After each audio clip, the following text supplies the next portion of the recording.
from Education State, and today I'm going to talk about a very confusing point for all the students who are going abroad and typically to US. So this is a very US centric topic, which is basically credit system in the United States. Now when you're going to US, whenever you're looking at the universities, you would always use or you would always see terms like credits, or you would use the terms like GPAs and stuff that way, which are very unknown to the Indian system, and saying that adds a lot of confusion, and moreover it also does not give the student a direct idea about what he or she is getting into. That's exactly why I want the parents and the student to look at this video to understand the education system which you are going to invest into. So saying this, first and foremost, as I said, that if you are a student who's going to US, could be at an undergraduate level or a postgraduate level. So in case if you are a student who's going after 12, that means he's going for undergraduate, you're looking at going to US where you need to earn 120 to 150 credits basically to actually get the title of bachelor's in whatever you have selected. If you are a student who's going at a PG level to study an MS, in this case you have to earn 30 to 40 credits to get the title of masters. So this is how the alignment goes in. So whatever level you are, there are certain fixed credit to get the title of that degree. In India, we typically have semesters. Even in US, they have semesters. So in US, if you're going for UG, you have 8 semesters because it's a 4-year degree. Whereas if you're going for a master's in US, it's a 4-semester thing, which is a 2-year degree. So this is how most likely we are aware of this, because it also happens in India. So this is where the semester structure works in. Now normally in India, typically every semester you may have stipulated fixed subjects. However, US being US, and the major attraction for any student who wants to go to US is to have the flexibility of the subject chosen. So yes, there are only 3 or 4 fixed subjects in the entire duration of your course.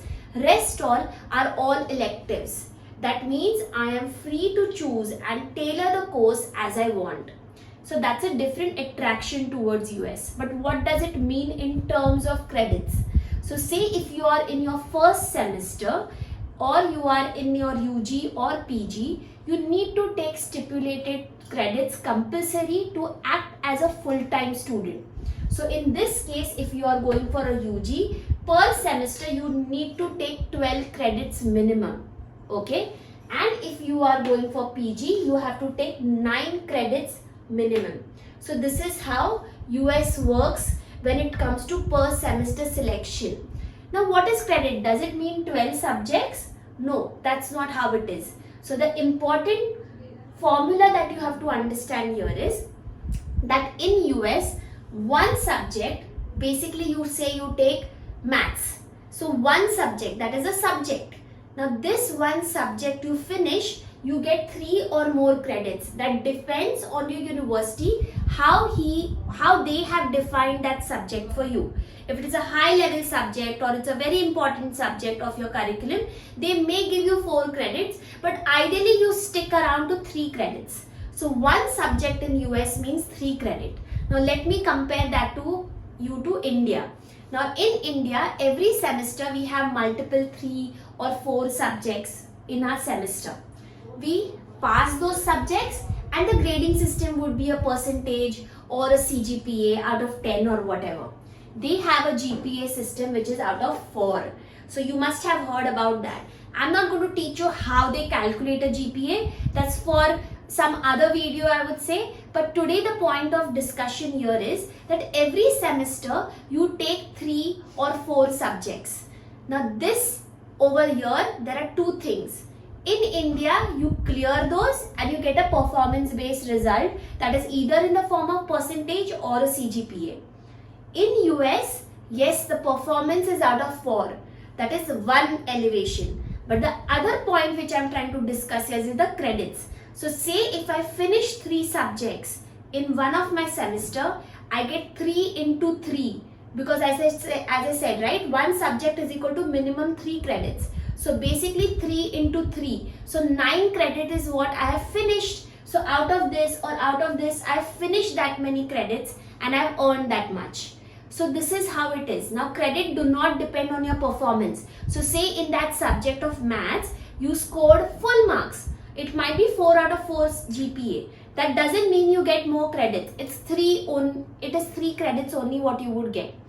Even if you do a pass class, still you would get a 3 credits. So a performance indicator in US is different and a credit indicator is different. So there are 2 indicators, there are 2 things to work on to get that degree that you want in US. So that's a very, very important point that I had to make here, that per semester to be a full-time student, you require certain subjects. One subject is typically 3 or more credits. So this is how the credit system works, and this is a very important system that you need to understand, because it's just not about your scoring, but it is also connected to your tuition fees. That's exactly why a lot of US universities, you're always confused, what is the fees that I'm going to pay? Now, unlike UK or unlike Australia or other countries where they directly mention what your tuition fees is going to be, whereas in US they do not, because they don't know which subject you're going to take and their fees per credit vary. So what you get on the website is per credit. So say in X university that you're going in, they may mention the tuition fee as that 1 credit is equal to $1,000. Now this is for an example. Saying this, I am a master student, I am going for a 30 credit program. That means I have a tuition fee which may roughly cost me $30,000. This is how the maths goes in. Okay, this is how the tuition fees is calculated. Now, as you are unaware, you fall for a lot of wrong practices. As you are unaware, you go for a higher tuition fee, and somehow this becomes a burden on you.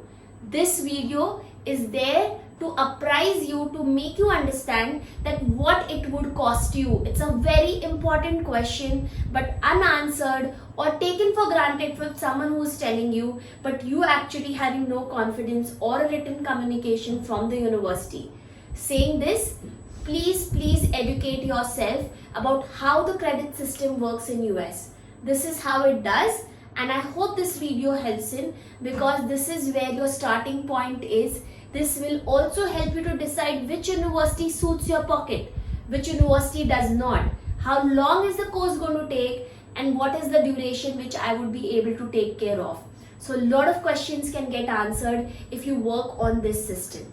You may still have doubts, because I know this is a little complicated, but we are expert in this. We know technically where you're getting into, what you should look out for, and what could be suitable for you. So if you're watching this and any way you see that we can be suitable for you to be as a counselor to you, we would love to have you at Education Street, and we would love to counsel and mentor you for your journey to US. So thank you guys, and hope so you will leave your comments, doubts on this video. Thank you so much.